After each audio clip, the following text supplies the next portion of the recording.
Hello, hello. This is so exciting. I'm so excited to be back and stream again. It's been a while, and this is my second stream with the babes, and so I'm like super excited to have you here, Britt. Before we get started, hi everyone. This is Kamski, and I have a special edition for my streams, and we decided to do it all pink to celebrate the babes and to talk about like cool stuff that the babes are doing, whether it's building, life experiences, creating anything, to really give the spotlight to all our women in our community. So super excited to have you here, Britt. And you are doing something really, really cool. You're connecting straight from network school, right? Yeah, from Forest City, Malaysia. Oh my God, this is so cool.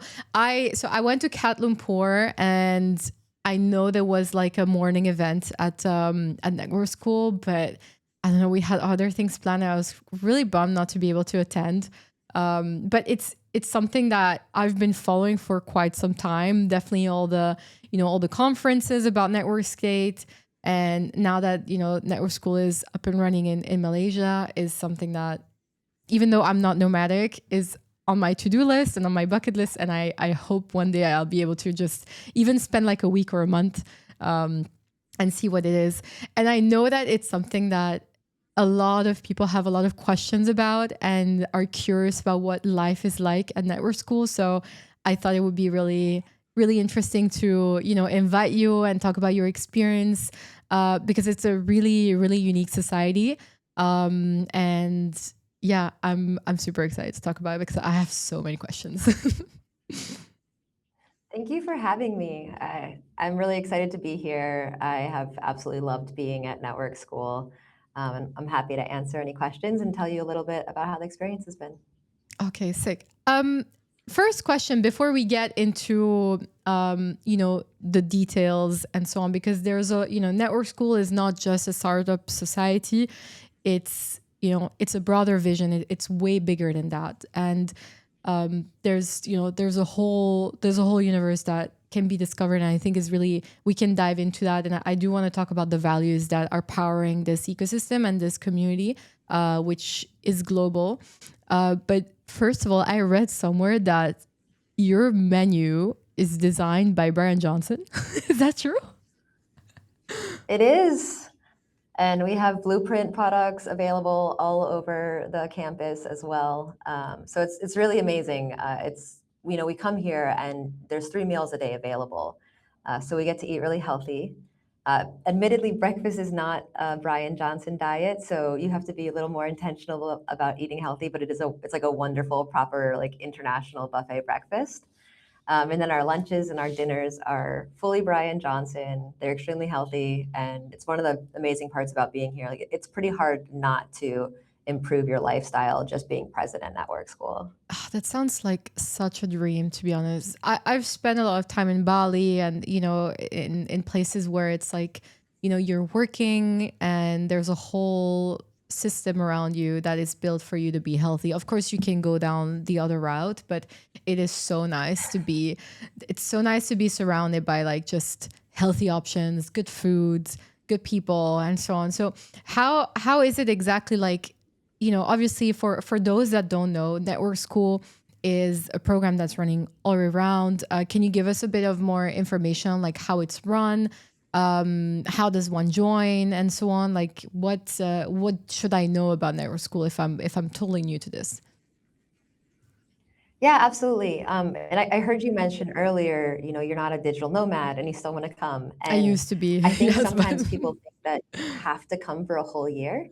But the way that it works is once you apply and you're accepted, you pick a month for your cohort. And all cohorts begin on the first of the month.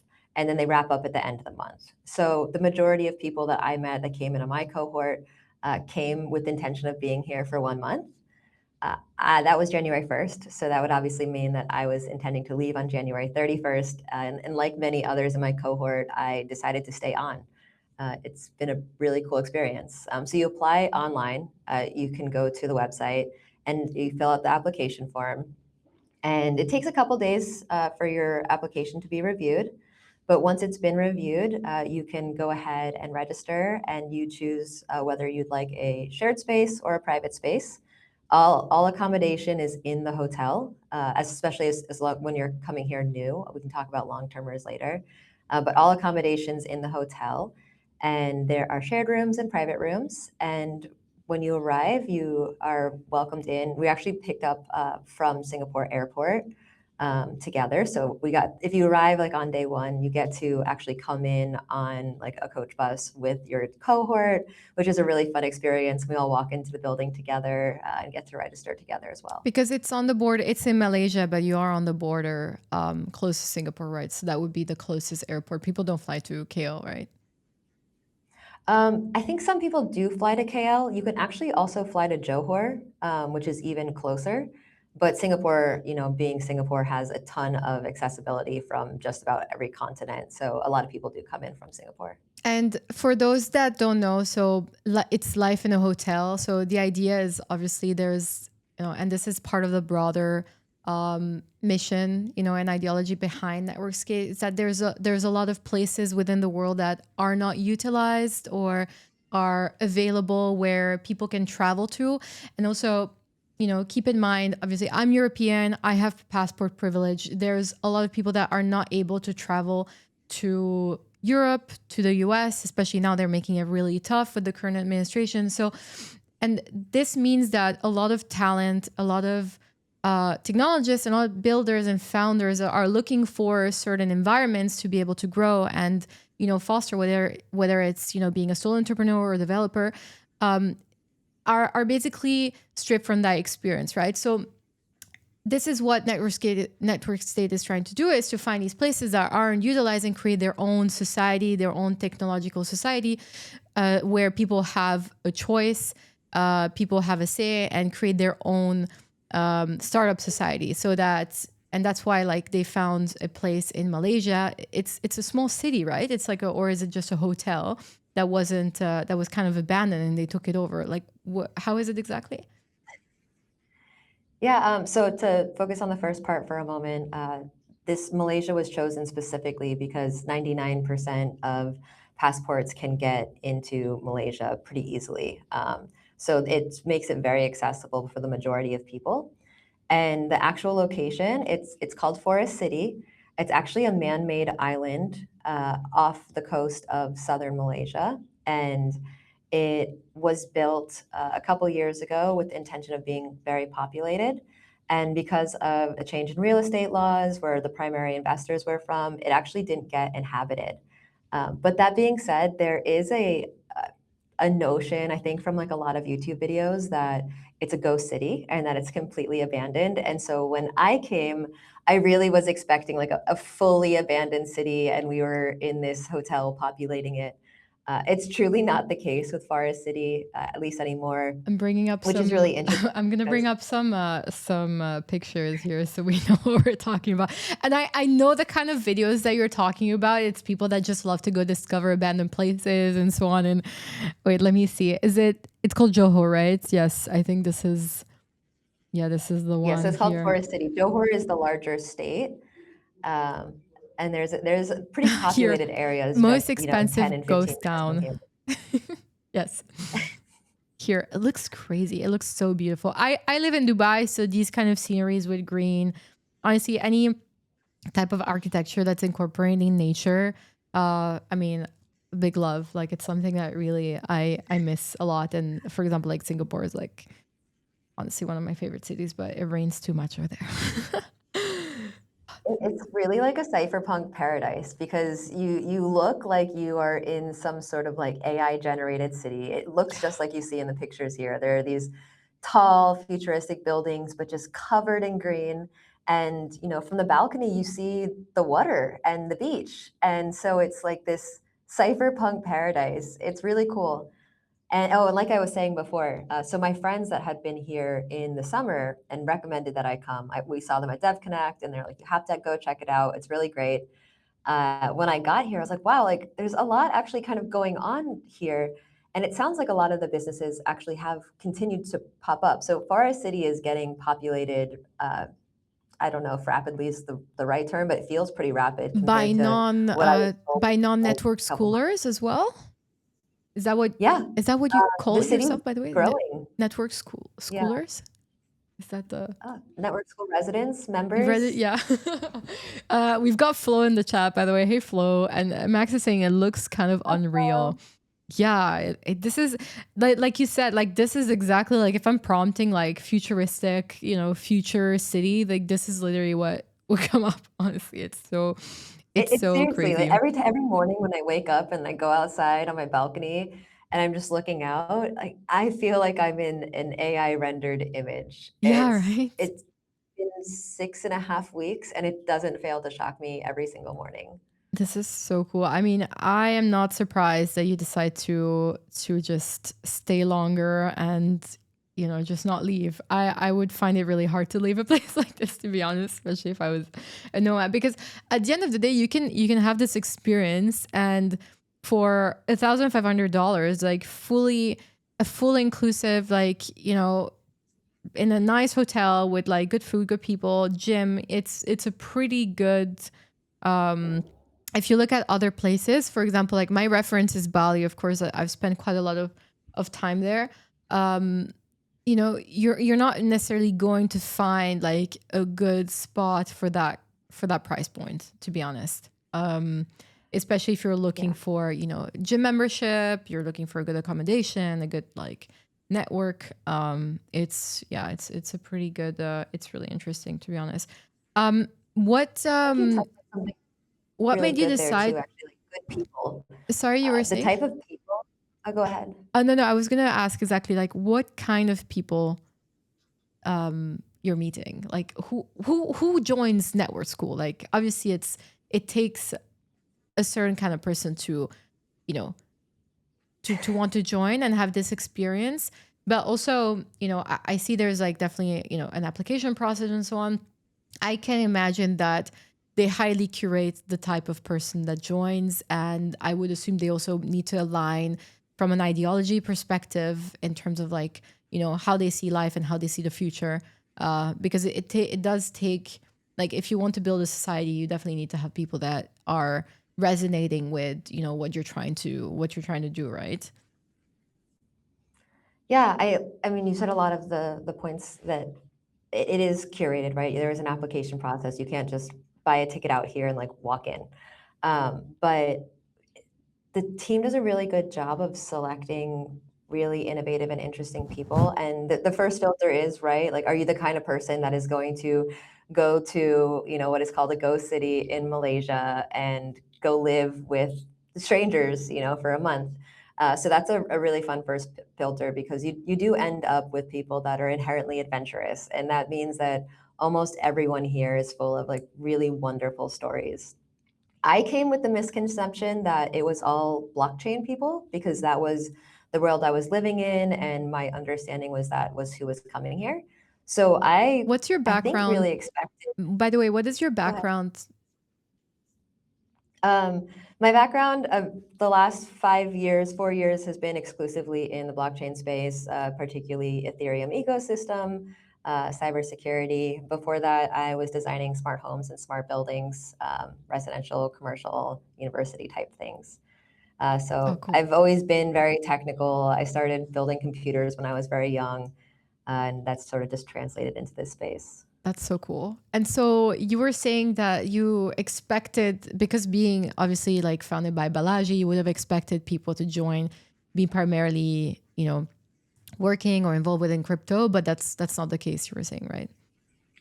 It's really not. There's like definitely a portion of people here that are involved in blockchain, but the reality is you have the blockchain types, you have people that are working with AI, you have like traditional financial types, but then you also have like, currently we have an architect. Last month there was a civil engineer. We have musicians. We have artists. Oh, wow. There are an amazing range of people here, but I think the thing that we share in common is this interest in expanding ourselves, in growing to be even better versions of who we were when we decided to make this journey.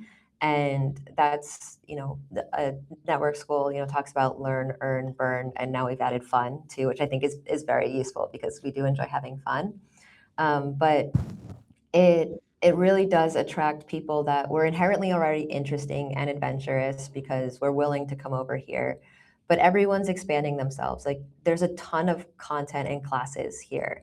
And so everybody here is interested in upskilling in some way, whether that is the amount of technical content they know, how to take care of their body better, whether that's like internally or externally. We have access to a 24/7 gym, fitness classes 3 times a day. And that's just sort of the basic infrastructure. Because one of the really special things too is that members get to build on top of where we are, right? We're very much encouraged to innovate and do unique projects to make the space more interesting and better. So members are free to offer their own workshops. And you have workshops on everything from machine learning and vibe coding to calisthenics and singing. It's this amazing assortment of education that's available to you. And it shifts every month, right? Because there's a new cohort coming in every month, and there's a great Different deal of skills of long-termers people. as well. And there's other people that come in and then stay on. So the palette of the educational offer shifts. There's the NS core offers and some regular programming content that the long-termers offer, but you get this amazing curation of new content that are brought in by the people that are here for the month. That's so cool. I'm FOMOing. I want to experience this at least once Should in my life. follow. Yeah, I know it sounds so cool. And how, like, for example, like, how was your day today? Like you woke up, like, what did you do? I'm so curious. So I woke up. I went down and had breakfast in the hotel, which was very nice. And then I went back up. I gathered my things, and I actually had some work to do. So I went down to the cafe, which is where a lot of us co-work. There are some other places you can go co-work. There's actually like a whole nother co-working facility. There are other spaces within Network School. So we have like additional spaces that we call layer twos. So if you're a member of one of those, you might go work in one of those spaces. But the cafe tends to be this sort of like central hub. It's energetic. You can sort of do deep work and lock in, but also you can have conversations with people that you're collaborating with. You can have new conversations. So in addition to the meals that were provided, there's also a cafe in the lobby that has some really wonderful food in it too. So you can sit down and have a snack or have a meal, have tea. How Our many? favorite thing to get is coconuts. Oh yeah. Oh my God. Fresh coconuts. The best. How many people are currently in the school? Like on average, like how many are more or less, like how big is the cohorts? Or So like, it's growing rapidly. When I was here last month, I think there were about 250 of us. This month there are, I believe it's over 400. oh my God. Okay. And you can really see how like the energy level changes with a larger cohort as well. There was a lot going on, especially earlier in the month. The Ethereum Foundation was here. The Solana outpost started. So there's been tons going on, but there's over 400 of us here. Oh, that's so exciting. So I went to university in Switzerland, and we had about 400 people, students, like in the uni. It was a very small boarding school kind of experience. And I really enjoyed that. And I found that, like, compared to maybe other friends that went to bigger universities, our ties were stronger in a sense, like we still have this like sense of community and very like strong sense of belonging, especially when it comes to like alumni. And I just came back from a wedding from a friend, and we had a reunion. So I really personally, I really love and I enjoy, and I think these experiences where you live together, communal living, are very important and should be experienced, because you definitely, I think you get to experience yourself in a different way. And it's something that, especially if you live in the West, like in big cities, it can be quite alienating, and this sense of community is often lost.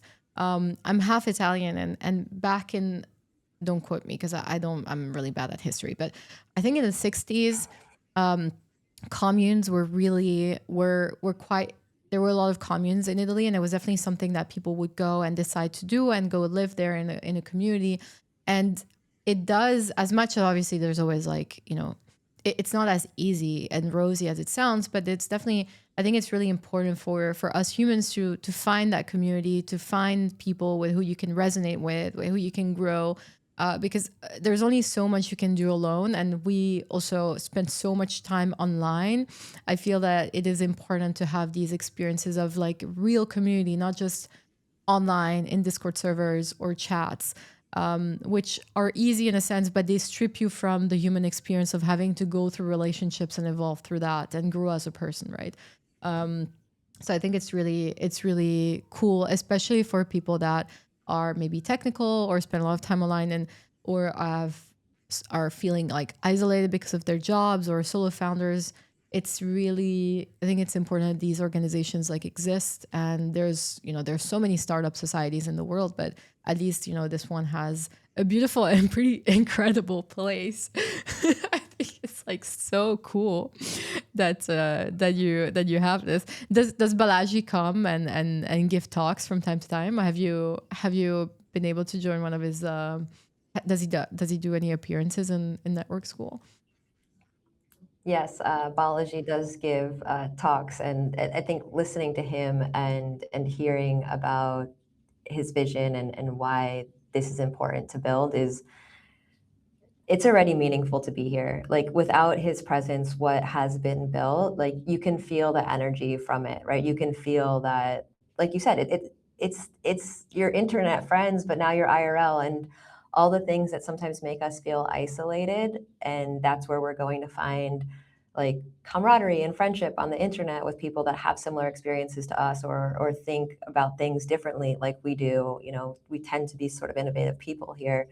The ability to just be able to have those conversations in person and actually like feel the energy exchange is so helpful and so important. And I think that's, for me, I actually didn't know very much about Balaji like before I came here. And so I knew about what he built and I knew about the book. But I think coming here, like you can really feel a sense of how important it is and how impactful it's going to be in the future. Like you really can't deny it once you come here. And when you do get to hear him speak, it's conveyed so eloquently, and it really makes you even more excited to be here. So they're like these really invigorating sessions when you get to have them. I mean, I can imagine it's quite a political statement also to join like a startup society. You're basically, choosing not to be in your own country, and you're not living off grid, because you're not off grid, but you're making a pretty strong political statement. I feel like, don't you think? It doesn't feel that way to me, I should Okay. say. You know, for me, it feels more like I've always been a traveler, right? And on top of that, especially in my career, I'm constantly traveling and I'm going to conferences. And the reason I go to conferences is because I see value of that human to human interaction, even if we're highly technical people and the majority of what we produce is in the digital space. Those conversations are so meaningful, and the innovation that can happen when two of these kinds of people get together is just so huge. So for me, I love the conference environment, but it's got a time gap to it, right? It begins and it ends. And also, I've done a lot of work in like community and business development, and that means that the conference schedule is so crazy. It's kind of the opposite of being here. It's Like so exhausting. here, I It's am so like, healthy, and I've gotten better nights of sleep most nights than I have in years at home. Where when I'm at a conference, it's go, go, go, and you're switching and you're switching and you're switching. I So for don't me, understand people it that. feels less like a political statement. Okay, yeah, no, that makes sense. I get it. I guess like from a personal standpoint, like I would definitely, I think I've always been a bit of an idealist, and that's what brought me to crypto back in the days. It was this idea of finding an alternative, and just saying like I have a choice, and it's not the choice that government or society gives you, and I'm gonna go find people that want to do things differently for the better, for our own personal interests. I don't know if that's still the case. I know a lot of people are still jaded. I'm a bit jaded, especially given how like some parts of crypto, where the direction that it's taking. But personally, I do think that like I would be definitely attracted to this kind of living also because I would want to be surrounded by people that share these ideas. Like for example, like I left Europe. I've been in Dubai for 2.5 years, and this has been like a conscious choice to, you know, leave and find a better alternative, because I think like the European startup environment wasn't going to give me, and also Mood Labs, because I mean we're an agency, so we operate within the crypto space, you know, like the whole payment idea, and you know, it would have been like as a long-term play, it would have been like complicated, to be honest. Not that there's no agencies in Europe, but Dubai seemed just a place where you can have a long-term plan without being afraid that tomorrow things are going to be changing. I mean, look at Holland, look at the Netherlands. Like suddenly one day or another there's income tax on unrealized gains on Bitcoin. Like it's stressful to live like this, you know. And that's why, like, the thing is, like, if you have a choice to live and find a better alternative, and it is a privilege, like not everybody can do it, but I think it's important to be also in places where you're surrounded with like-minded people that are not also living in the same society that you're trying to leave, because there's a lot of brainwash that comes with that ultimately comes in the way where with your growth, right? So you want to be in a place where the goal is to grow and not like manage you as a workforce, let's say, like, which is what happens in certain systems, right? So this is like where I stand. Why, like, personally, I would be motivated to join a society like this. Obviously, I'm like super into health and everything else. Like, you need to have, you cannot deny your body. It's, you know, it's, you have to take care of your body, your mind, your soul to be able to function. But yeah, I think this is where I stand. Like, I would, that's why, like, I've been following, you know, what's the whole idea behind Network State. I think it was like really interesting because it's another alternative, right? To the life that like you're born in. Not that Europe is like over and so on, but I'm pretty happy that I made the decision to leave. But yeah, no, I'm pretty sure there's a lot of people that join that. I'm curious to hear, because obviously like we have a bit of a PR problem with crypto. Like it's not looking too good from the outside. I'm almost embarrassed to say I work in crypto. You know, we're at that part of the cycle. How do people, how are people like, you know, because you mentioned there's obviously non-crypto people. Like, what's the perception like at network school? Like, are, you know, what's the view? Like, what's the general kind of like feel when people talk about crypto and blockchain? Um, you know, the interesting thing is, well, to what you were saying before, I think one of the most interesting thing about here is like we all come here for different reasons, and then we stay for different reasons too. So that's it, it's really interesting how all that's curated. As to crypto specifically, like I said, blockchain and crypto people are just straight up not the majority here. And it feels more just like a very technical space. So obviously with crypto numbers being what they are, I think people are probably talking about it less just because, you know, it's not like a fun topic. You know, I was just at Consensus in Hong Kong, and somebody, I can't quote who it was, but you know, they said their takeaway from Consensus is that like crypto companies are dead, and if you're not an AI company or a privacy company or something like that, like there's just no space for it anymore. And that's a bear market, right? You know, I had the experience of That's building through the last bear. I think many of us that have been around for a while are used to that.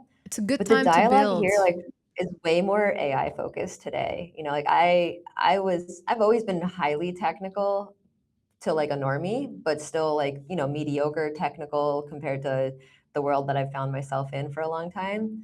And maybe it's just my personal focus, but where I came from like ETH Global Hackathons and like let's build everything on blockchain and all this, and now I'm coding. I mean, vibe coding, but like I'm building things and tools, and I'm not necessarily like forcing in blockchain infrastructure just because, you know, before when I was building, it was always at like blockchain and crypto focused hackathons. And now here, we're just like building for the fun of building. Like there are robot dogs and chess robots. And I've had the fun Oh experience my of god. OpenClaw coming out while I was here. So not all of us, but like a lot of us are messing with agents and having a lot of fun with it. You'll And have your Mac I minis did delivered. start sort of really early. remotely. So I've gotten to help some of my friends set up their agents now. Like I've got a whole little crew building things for me and helping me with stuff. And I think the dialogue is like, this question started more about crypto, but the reality is I think we're a group of innovators. And right now, I think the majority of innovation is happening with AI. And there's so much excitement about that's a lot of what we're building. Like I don't think we've really had like a workshop on crypto, like short of maybe blockchain basics. And that's partially, I think, because we take for granted a lot of people have blockchain basics here. But today, like I'd say the majority of people here are definitively not crypto people, highly technical, and they may have been involved in crypto things. But right now, we're a whole bunch of like super excited AI people figuring out what we can build. And I think that's really fun. I feel like that's kind of what's happening with CT. Everyone's pivoting to AI. Do you feel, I mean, obviously just, your own personal, maybe short-term prediction or feel like, do you think that it is a bad business decision to stay in crypto right now and missing out on AI? Or like, should everybody pivot? Or is there still something, in crypto right now? It's okay. You can be honest. Like you can also change your mind in like entirely. You can change your mind in a month. Huh? It's totally cool. I don't think I've changed my mind. I can even tell you like sort of like how I ended up in the crypto space finally, because I've been around it for a while. But I think the only bad business decision is like siloing yourself into one thing or the other. Like I actually ended up in the blockchain space because I was designing smart home systems, and I was, I was in Boulder 2009. So like I've always been very adjacent to what was going on with like Bitcoin and blockchain. But what finally made me jump in like fully was understanding that digital assets and digital tokens were going to change how we built control systems. And so for me, like, I wasn't like, I'm only a smart home person and now I became a crypto person. It was just, I understand technologies are shifting and changing and I'm adopting them and I'm not like switching my hats. And I think that's kind of the same thing with crypto. I think the only bad business decision you could say is like, I'm a crypto person and I will not use AI because I'm going to be a crypto person. Oh I my think the God. best builders That would are be, I don't know, merging their interests and growing. these people like if AI is a great tool, like anyone that is refusing by principle, I mean, I feel sorry for them. Like, I don't know. We don't need to talk to these people. I come from cybersecurity, so like I was very hesitant and I still use it very cautiously. I think that's very important too, right? Because you can get so excited about AI that all of a sudden like keys of the kingdom are gone. And there's definitely a lot of recent dialogue about people responsible for AI and security within AI, specifically raising alarms and concerns. So I think to not be skeptical of AI is also, probably not a bucket you want to step into. What do you think of We're Clawdbots? builders. What do you think of Clawdbot? My God, Clawdbots. No, it renamed now to. Oh my God. Anyway, like there has been obviously a lot of OpenClaw, OpenClaw, and now it's Clawdbot, but it's like CLAWDBOT. I think it's no, actually, no. It started as Clawdbot, then Claude, obviously sued them. Then it turned into Mallbot, and now it's OpenClaw. That's the sequence. Yes, now we got it. So mine's name's Lyra, so my primary one's named Lyra, and I just call her Lyra. Oh, cute. So in terms of, obviously you work in security, you have a better understanding on what it's like to build something secure. We're seeing a lot of people just give access, try things. I just saw there's some news about like Phantom also enabling. Wait, let me bring this up so I don't say some random things, because I just was scrolling and I saw this here. So we're seeing also, here. So Phantom is introducing their Phantom MCP servers, so agents can swap, sign, and manage addresses across all Phantom supported chains. Like, my first instinct is that we're opening up channels, we're giving access to wallets. And a lot of people don't necessarily, including myself, don't necessarily have a clear understanding on like, where's the boundaries that we need to, what boundaries do we need to set so that like our accounts, our wallets, like all our information is secure. Because we've obviously, and this is just, from a simple like, you're publishing your keys and someone just comes in and gets your keys and uses all your credits. Very simple things that a lot of like, I guess, noobs might not necessarily know how to manage, but there's obviously more like there's worse that can happen, right? If you're not too careful. I was wondering like, what are the top security tips that you would give to someone that's like experimenting with vibe coding and, more specifically with OpenClaw?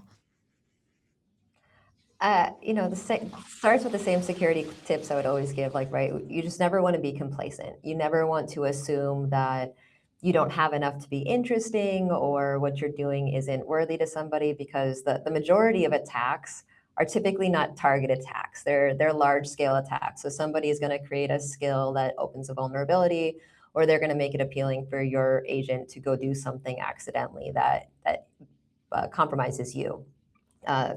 My favorite way to do that is to just constantly be checking in with my agent. Also, I make sure that I add security measures to the heartbeat files so that when it is working autonomously, that checking for just best practices in security is maintained. And then, of course, like, don't give your agent access to your personal accounts. Like, you can set up, your agent can set up a wallet for you in a half of a second. You can get an email address for your agent. You can take some certain measures so that your agent can be functional and very helpful without compromising like what you have going on. And if you want your agent to be able to, check your emails and things, like, you can set up forwarding to the account that you've set up for your agent. Because like for me, they're like, my agent's always suggesting, well, you can just forward me the emails. I'm like, no, like I don't want to touch a lot of things. See, there's, like But what about convenience is often sometimes like what compromises us the most, but there's ways that you can do that. But the biggest thing I recommend is adding into your heartbeat like regular checks for security, and making sure that best practices are being used. And can this be vibe coded? Can you add security layers to your agent just by prompting it, or do you need to have some kind of technical expertise before being able to do that? And are they secure enough? I don't look. It's open source software and it's changing every day. So I'm going to say that you have to operate with your agent as if it is not secure enough. Full stop. I think that I spent a long enough time in security that look, I'm a New Yorker. I operate with skepticism in general, but you just always got to be skeptical. But yes, you can absolutely. I mean, the same way that your agent can spit up other agents, it's very capable. So yes, you can prompt it to help make sure that you are doing things as securely as possible. If you're taking new actions, adding new skills, reminding yourself to always check. But then again, adding into the soul, adding into the heartbeat that it is always aware of vulnerabilities and constantly checking for, just general security. Because what I'm And making seeing, sure that whatever you have it hosted on is also set up with security, which your agent can review for you as well. right, that is really good tips. We're seeing, we're actually, Max is asking a question. So how good do you think OpenClaw really is, and how much is people hyping it up on X? The hype is for a reason. I think it's absolutely, we haven't experienced AI like this yet.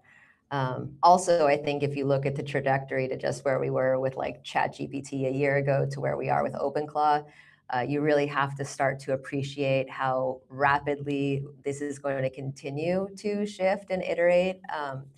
But yeah, it's totally not hype. Like I have seen all sorts of things. Like obviously the highly technical people use it, but I saw today a homeschooling mom that has 4 children, and like literally like a nursing one has her agent building curriculum and printing things on a voice chat. So like it's like life changing for like the most technical people that are like building robots and all that stuff, but also like anyone at home, like your most traditional roles are even completely shifted by what you can do with the productivity you're given when you are working with agents like this. So it's definitely not all hype. So it's If you not. are So newer, be careful. But yeah, okay, so OpenClaw is not just some productivity theater.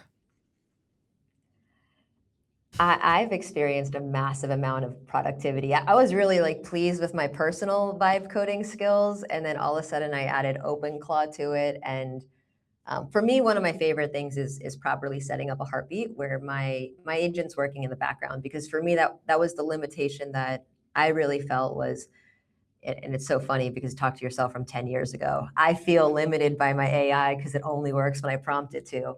But now the fact that you can give it like a mission and a goal, and that when you're not sitting there prompting it, it's still being productive. And that is absolutely groundbreaking. It's undeniable, like no matter what field you're in. That's so cool. I didn't know you could do that. Personally, I haven't like set up OpenClaw yet. We've definitely been using Clawdbot, building things like building. I mean, the bot you see in our BavesNet chat, for example, has been set up. We're always like adding new features to it, like slowly. So it. I mean, as an agency, it's helped us stay lean. It's helped us be more productive, organized. Like there's a lot of really amazing things that honestly, like we wouldn't have been able to do a couple of years ago. An amount of output that we're able to produce is basically the same as if we had a team of like 5-10 people. Max is asking. Did you see Oh, like sorry. Anthropic publish their marketing prompts for Claude? Oh, I didn't see that. Total game changer. That got published like 2 days ago. You should definitely check it out. Oh, okay. That's very, very useful. I saw there was like a whole list of things regarding marketing, but not the prompts. I think prompt libraries are going to be such a thing, honestly. Like that, there's like people that are curious and are going to take the time to learn it, and then there's obviously most people are going to be lazy, don't have time. So I think like the libraries, and just like giving this like ready made is going to be like so important, because otherwise you just don't have time, and you want to make sure it's like a good prompt and so on. Max is asking, is the token cost doable as well, or do you have to monitor this closely?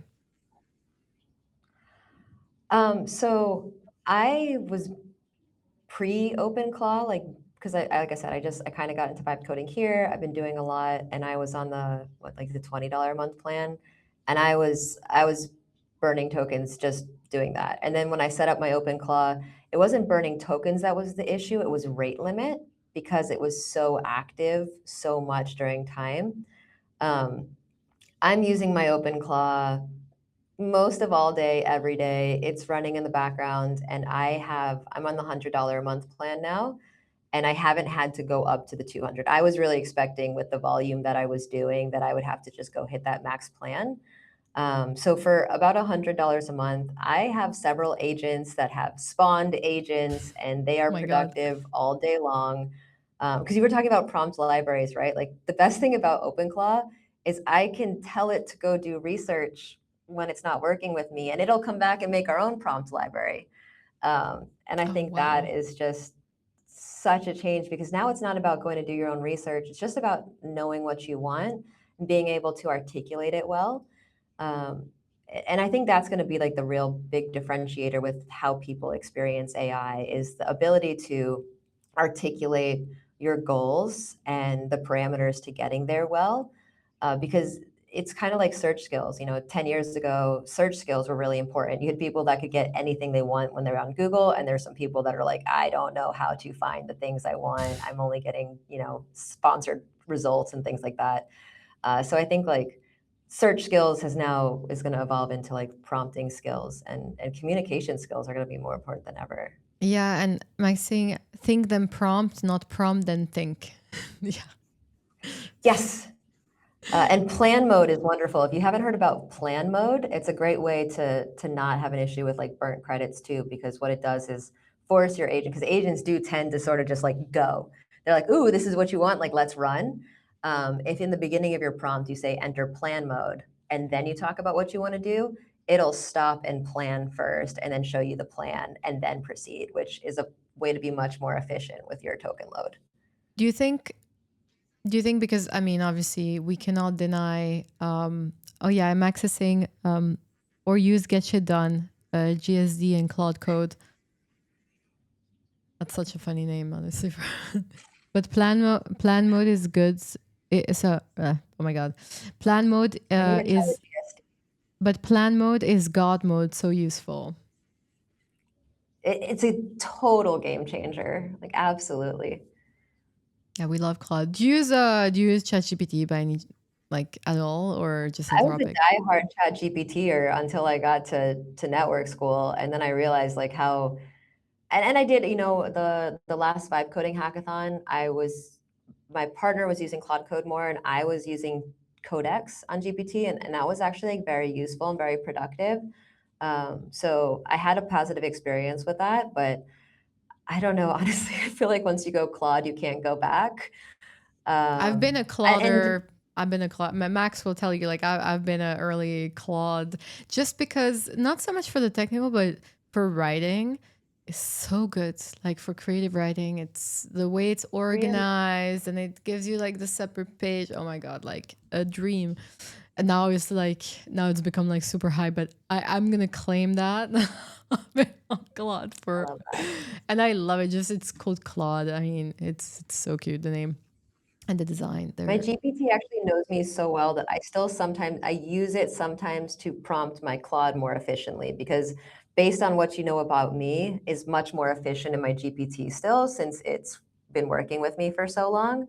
And so a lot of times, like based on what you know about me and my intentions to XYZ, create a prompt for my Claude agent. And I kind of always wonder if like my GPT is going to like intentionally sabotage my Claude agent one day.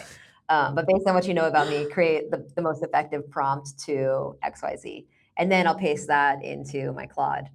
And I've found a lot of that because maybe because I'm newer at working with Claude, but I don't know that like Claude knows my innate personality quite as much as GPT knows like the holistic view of the things that I do or operate in a day.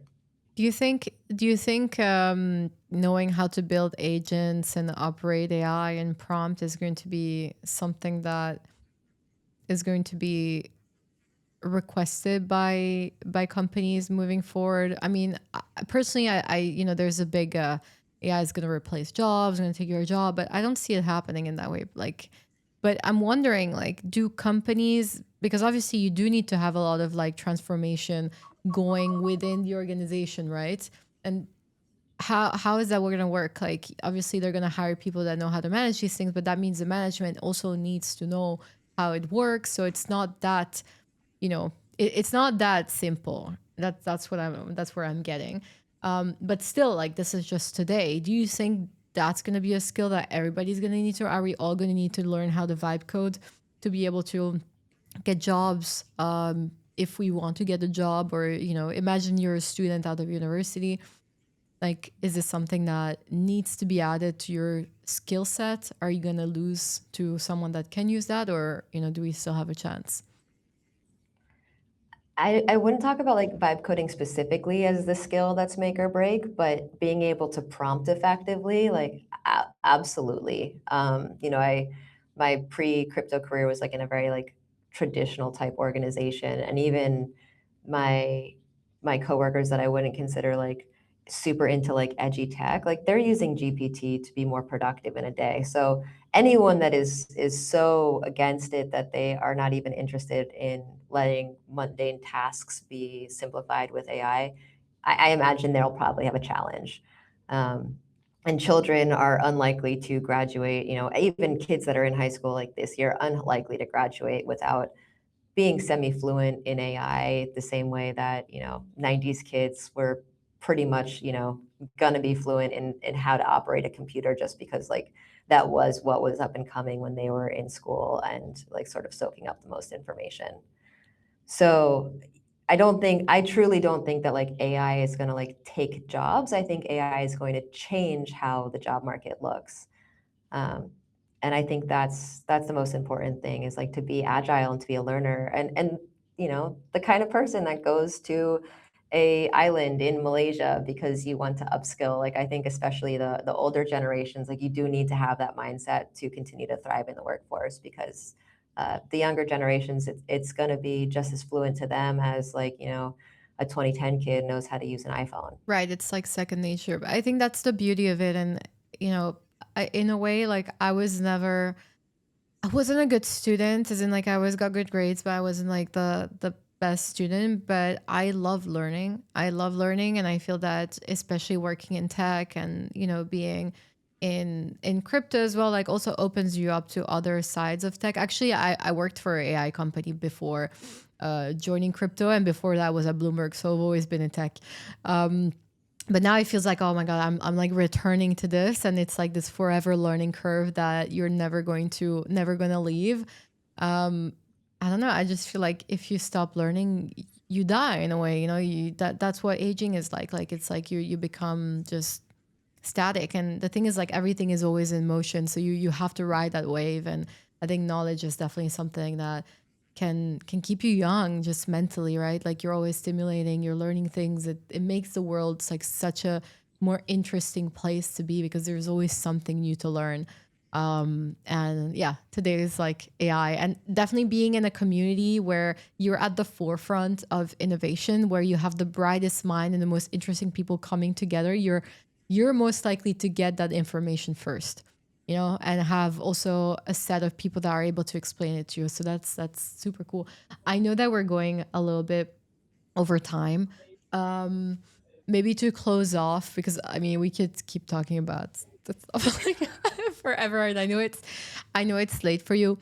If there's like, I don't know, one last thing you'd like to say to people that are considering on applying, tips, anything, for people that are considering network school and are looking at the website and thinking, oh, this is interesting, I'd love to apply, like anything, that could be useful for someone that's considering. Yeah. Yeah, if you're considering network school, I think the most useful thing I'd say is go for it. I think the things that you regret in life are the things that you don't do. And it's pretty amazing to be able to not only experience something like this, but experience something like this so early, where there's so much space for creativity and so much.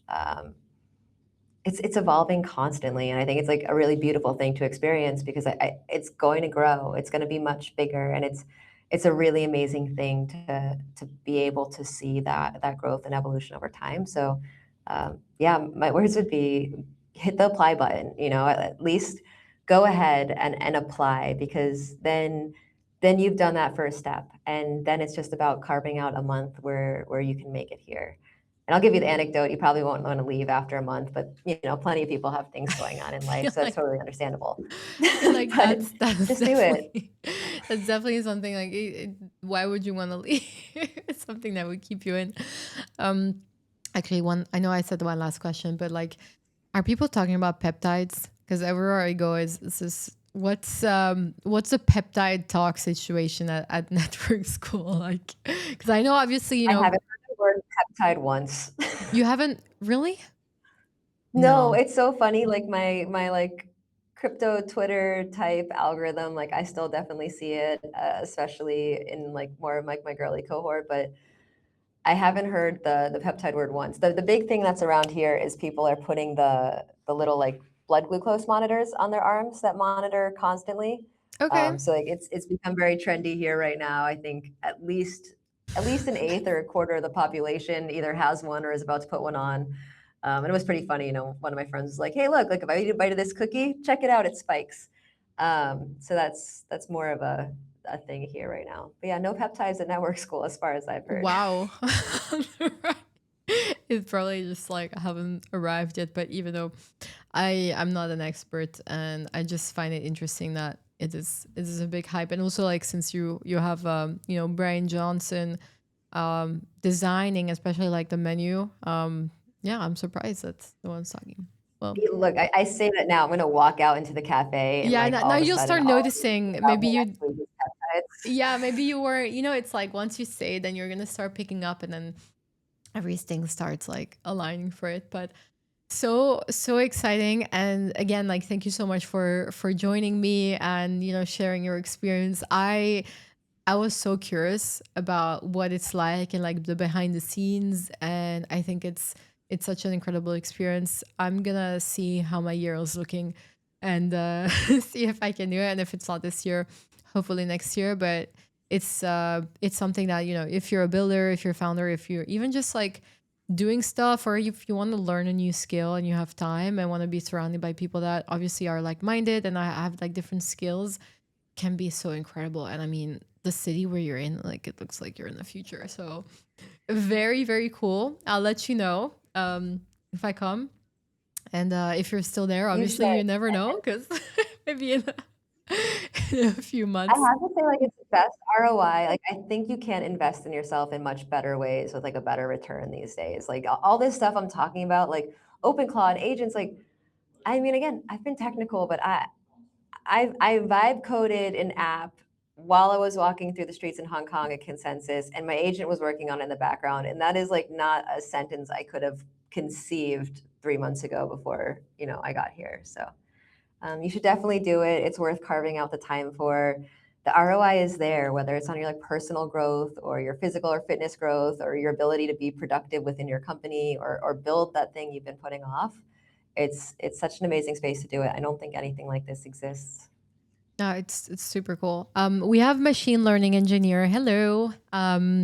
He's asking us, hey ladies, how is the accommodation at network school? So, I mean, like we said, we live in a hotel, so it's pretty great living. We have 3 meals accommodated a day. There's, you know, all Designed the by Brian amenities you would Johnson. expect. Was that? Designed by Brian Oh yeah, Johnson.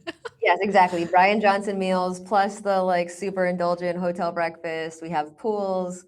You know, there's bikes you can rent. There's scooters you can rent. Even if you don't want to do your laundry, there's like a wonderful woman that comes and does like a laundry service.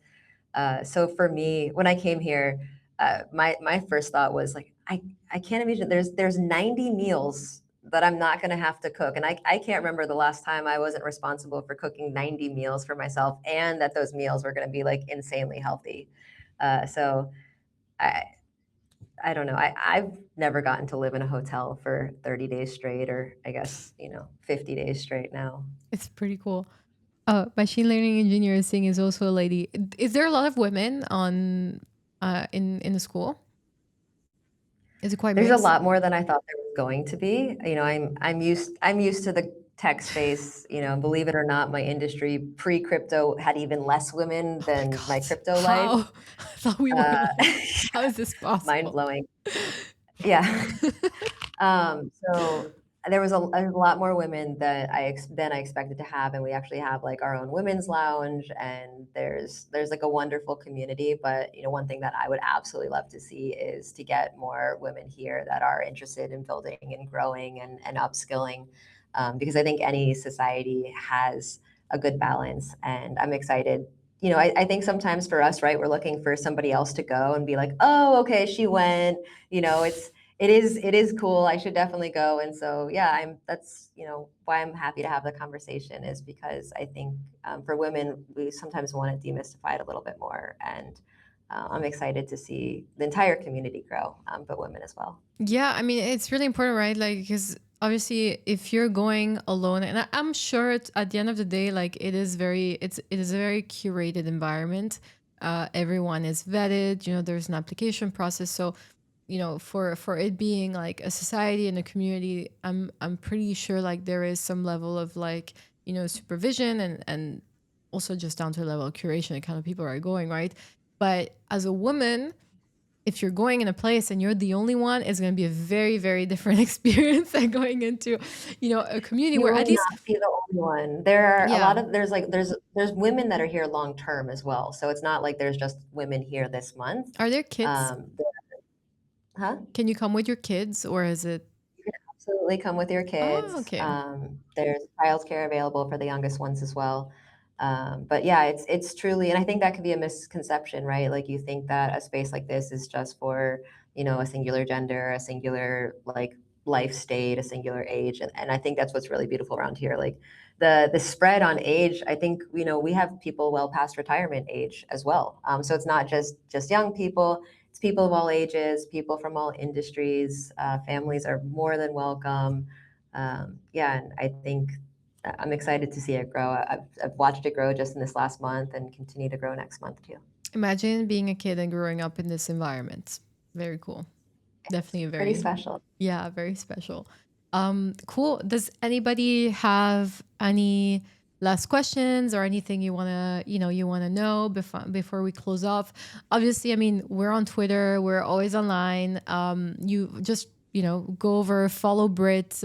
You can follow me as well. If you have any other questions, like just shoot us a DM. I'm sure that, we can either give you an answer or find someone that has an answer for you. And again, this is like an open conversation. So we definitely appreciate everybody that showed up.